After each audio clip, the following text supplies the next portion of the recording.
You control sounds in the score in much the same way that you control sprites. The big difference is whereas you can place sprites in any available channel here in the score, with sound files you can only place them in the two audio tracks or audio channels, and you can't see those audio channels unless you have the Show Hide Effects Channels button here pressed, and that'll open up the score so you can see the two audio channels there together with the transition, palette, and tempo channels.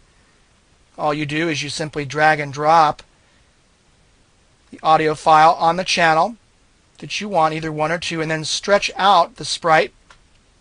This will tell Director how long to play that audio file.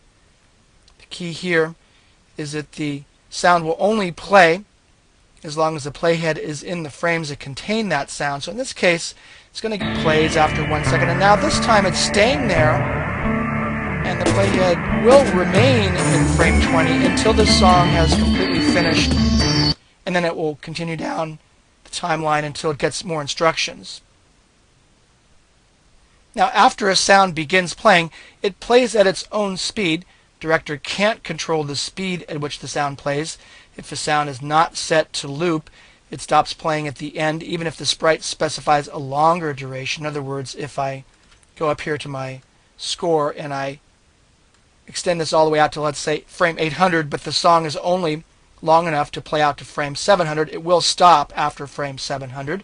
To speed up or slow down a sound, convert it to a sound-only QuickTime movie, and then use the Lingo Movie Rate Sprite property to adjust the speed at which the sound plays back. Now, in addition to the two sound channels that you can see here in the score, Director can use as many as 6 additional virtual sound channels simultaneously. However, the additional channels are accessible only from Lingo or JavaScript syntax or from behaviors. Available RAM and the computer's speed constrain the number of sounds a Director can use effectively. Now, you may find that you want to play a sound repeatedly to create a continuous sound effect, such as perhaps some water flowing in the back that repeats over and over and over again, or a waterfall, or maybe crowd noises. A looped sound repeats as long as the playhead is in a frame where the sound is set. So if you want the short sound, for example, to repeat for a continuous sequence, then you would just stretch your sound sprite all the way out. And even though this is a very short sound, it'll keep playing over and over and over again as long as you set the loop property right here in the property inspector to true, or put a check mark there. Now you can do this either by clicking on the sprite here in the score and setting the loop value, or you can click on the cast member here in the cast window and set its loop to true, like so.